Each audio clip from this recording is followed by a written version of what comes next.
Ukraine's revenge strikes left Moscow in flames. Last week, Putin launched the biggest attack on Kiev in 4 years of war. After the May 9th ceasefire that Ukraine had permitted, Russia fired more than 2,000 missiles and drones over 2 nights, trampling all ethics of war. This was one of the war's largest civilian attacks, and something unforgivable that crossed every red line in Kiev. And Ukraine's revenge was instant, unexpected, and devastating.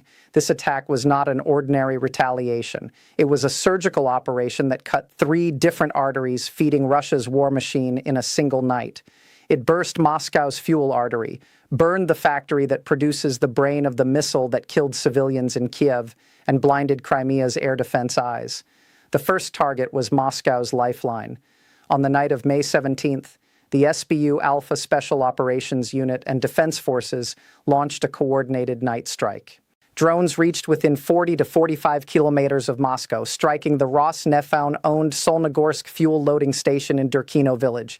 One of the storage tanks took a direct hit and a massive fire broke out. Understanding what this station is enough to grasp the weight of the strike. There is a pipeline that runs in a ring around Moscow, the main artery carrying gasoline, diesel, and military fuel to the capital and its surroundings. The Durkino station is one of the critical nodes of this ring, one of the largest oil depots in the region. Moscow's population of 20 million is connected to this pipeline, from civilian transportation to heating, from industrial production to military logistics. This station is also a critical military supply point, providing diesel fuel to the Russian armed forces. By striking this node, Ukraine didn't just burn a tanker, it threatened the energy flow of 20 million people and the Russian army's fuel supply at the same time. Moscow Oblast Governor Andrei Vorobyov said infrastructure facilities were hit, but gave no details as usual. The independent Astro channel confirmed that Durkino residents experienced explosions and fires throughout the night. But Durkino was not alone. The same night, the Moscow oil refinery was also hit. The night before, Ryazan, one of Russia's largest refineries with an annual capacity of 17 million tons and a critical part of Russia's jet fuel production, had already caught fire. Petroleum rain was reported in the area. And further south, the Nenamas Azot chemical plant was hit for the 6th time in 2026, one of Russia's largest explosive raw material producers. The Gazprom gas processing facility in Angstrem, 900 kilometers inside the border, was targeted. 11% of Russia's oil refineries are out of service. Gasoline shortages have already begun. Ukraine didn't just burst a pipeline, it struck the backbone of Moscow's energy logistics. And this backbone weakens a little more with every operation. But the true surgical dimension of this revenge was not in Durkino, it was in Zelenograd. The same night, Ukrainian drones reached Zelenograd, 30 kilometers from Moscow, the electronic production center built during the Soviet era, known as Russia's Silicon Valley. The target, the Angstrem factory. Angstrem is not an ordinary factory. It is one of Russia's oldest microchip producers.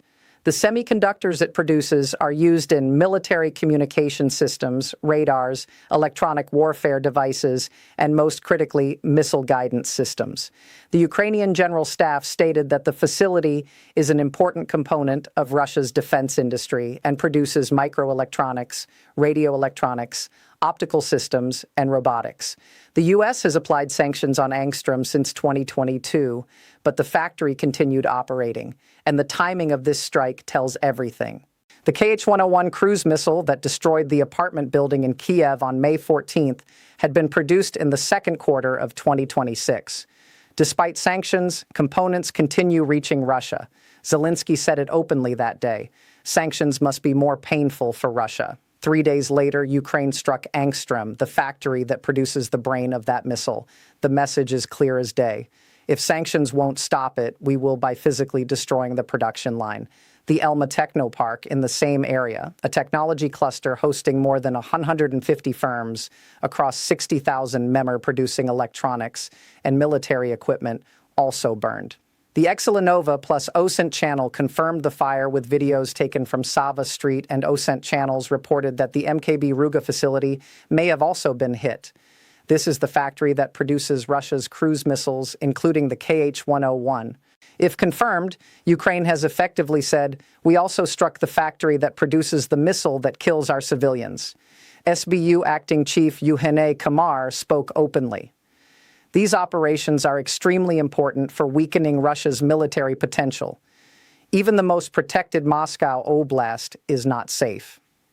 The same night, the third layer, and perhaps the one with the greatest impact on the future, was in Crimea. According to the SBU's statement, the following targets were hit at the Belbek military air base in occupied Crimea: a Pantsir S-2 air defense system, a radar hangar linked to an S-400 system, Orion and four-post unmanned aerial vehicle control systems, an air traffic control tower, and an aircraft hangar. This list needs to be examined carefully because this is not a random hit list. The Pantsir S-2 and S-400 radar are the eyes of Crimea's air defense umbrella. In a single operation, Ukraine struck Crimea's ability to see, hear, and command. Why does this matter? Because Crimea is already under pressure, the Black Sea Fleet retreated to Novorossiysk, Dragon's teeth were laid on Crimean beaches, defense mode was activated, Ukraine achieved fire control over the land bridge, resupply routes from Mariupol to Mariupol are vulnerable to medium-range drones, and now the air defense eyes are being blinded as well. The Belbek strike is not an isolated event. It's one more step toward making Crimea indefensible. In 2023, Ukraine couldn't reach Crimea with ground forces. It stopped at the survive line. In 2026, it's advancing toward the same objective by a different route, by dismantling Crimea's defense infrastructure piece by piece. This operation also has a technological dimension, and this is the most disturbing part for Russia. The Ukrainian General Staff officially disclosed for the first time the weapons used in the attack: RS-1 Bars, a jet-powered unmanned aerial vehicle; FP-1 Firepoint, a winged drone; and Bars SM Gladiator, a completely new system that no analyst had known about, that appeared in no database and that entered operational use for the first time. A defense correspondent summarized it this way: RS-1 Bars jet-powered UAV, Firepoint FP-1 winged drone, and the completely new Bars SM Gladiator. This third one is a system analysts have never seen before. Ukraine's weapon diversity expands with every operation, and Russia's air defense is forced to develop a separate response to each new system. Diversity alone is a weapon, and the drones were not alone. Among the targets Russia's defense ministry claimed to have downed, it listed the Flamingo long-range cruise missile and the Neptune MD guided missile. Flamingo, the system Germany considered buying as an alternative to Tomahawk, may have seen its first operational use. 4 separate units worked in coordination in this operation: the 412th Separate Unmanned Systems Brigade, the 107th Rocket Artillery Brigade, the 19th Missile Brigade, St. Barbara, and the 1st Separate Unmanned Systems Center, and Russia's claim of downing 1,054 drones. This figure reveals not Russia's success, but the scale of the attack. Even if you down 154, enough get through, and Angstrem burns, Durkino burns, and the radar hangar at Belbek collapses. This claim is not a declaration of defense success. It's an admission of how massive an attack Ukraine organized. Now, when we put all these layers together, the red line emerges. The Moscow perimeter is the densest concentration of Russia's air defense. S-300, S-400, Pantsir batteries, electronic warfare systems. Russia spent trillions of rubles building a multi-layered defense umbrella over its capital. Zelensky said it directly. Our long-range sanctions now reach the Moscow region 500 kilometers away.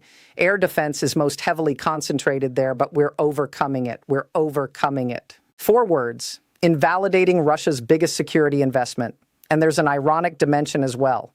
Russia's air defense has become a threat to its own people. Downed drones and EW activity hit civilian buildings. Moscow Mayor Soan announced 3 dead and 12 injured. These are casualties caused not by Ukrainian drones, but by Russia's own defense systems. Air defense, or EW activity, reportedly hit a skyscraper. Sheremetyevo, Moscow's main international airport, was shut down with fire and heavy smoke visible on the runway. Russia spent trillions. The umbrella was pierced, and the pieces falling through the holes hit their own citizens. Moscow is no longer just a capital watching the war. It's a capital living the war. Airports are closing. Runways are on fire. Explosions are heard at night. Debris is falling on apartments. 20 million people now go to bed and wake up with this reality every night. And the domino effect of these strikes extends to the front.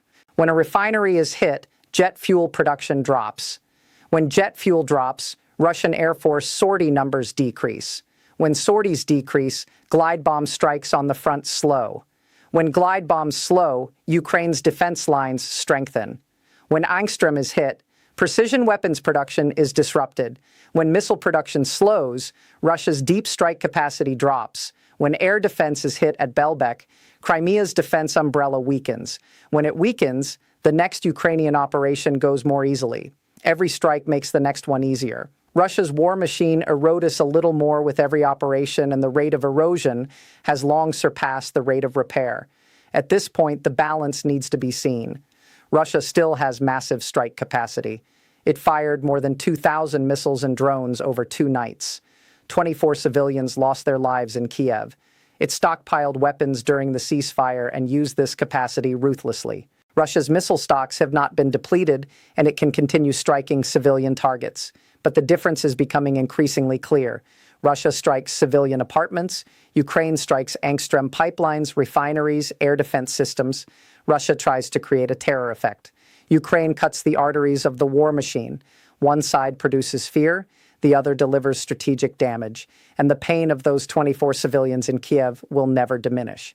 But Ukraine's response directs that pain not blindly but surgically toward Russia's capacity to sustain the war. Also, the strike on Angstrem may not completely halt Russia's precision weapons production. There is parallel import from China, other factories, alternative supply chains. But Ukraine's strategy is not about achieving results with a single strike. It's about systematically hitting every link. It struck aircraft at Chagall, struck the avionics factory at Cheboksy, and now struck the microchip factory at Angstrem. Every operation targets a different point in the production chain. Strike one factory and wait for them to repair it. Strike the second, strike the third, and at some point they cannot repair. And the last taboo threat is alive. Ukraine announced it has received intelligence that Russia is planning attacks on Ukraine's civilian and military decision-making centers, parliament, government buildings. This is the last boundary that both sides of this war have not touched until now. If Putin crosses this, escalation gains a new dimension. Let's look at the choices sitting on Putin's table after May 17th, because all of them are bad. Either he will protect Moscow and Russian metropolises, pulling air defense from front lines and piling it on the capital. Then the front and Crimea become defenseless, creating open space for Ukraine's drones and air forces. Or he will focus on sustaining the war, holding at the front, and Crimea managing Moscow with existing capacity. Then a repeat of May 17th is inevitable, and every successful Moscow strike collapses the narrative. The war is far away. We are safe a little more. The third option is escalation, but Ukraine's Flamingo is already on the export table as a Tomahawk alternative. Escalation magnifies the response. It doesn't save Russia. No option changes the fundamental equation. Ukraine's strike capacity grows every month. Russia's defense capacity erodes every month. These two curves have crossed, and they continue to diverge. So, where is the war headed in 2026? On the front, Russia's spring offensive has collapsed. In April, it lost net territory for the first time since August 2024. It suffered close to 100,000 casualties. The in-out balance has turned negative, 35,000 casualties per month, 27,000 mobilizations. The army cannot reproduce itself. The front is not only being lost on the front, it's being lost in Moscow, in Ryazan, in Angstrem, in Crimea. The picture is even more dire. Air defense eyes were hit. The fleet retreated. The land bridge is under drone threat. The Crimea that Ukraine couldn't reach with ground forces in 2023, it's dismantling piece by piece with drones in 2026 by systematically destroying its defense infrastructure. Crimea is not becoming indefensible. It's being made indefensible. And before 2026 ends, the Crimea issue may return to the table. This time on Ukraine's terms. In Moscow, 20 million people are now living the war. Pipelines are bursting. Factories are burning. The airport is closing. Putin's promise, the war won't affect you, has collapsed. And Ukraine's range curve doesn't stop. over 1,000 km in 2024, 1,500 km in 2025, over 2,000 km in 2026. There is no safe rear anywhere in Russia left. Putin took the war to Ukraine. Ukraine is bringing it back, not to civilian apartments, but to the heart of the war machine. And Kamar's words are clear. These operations will continue. The red lines have been drawn. If this content interested you, don't forget to like, leave a comment, and follow the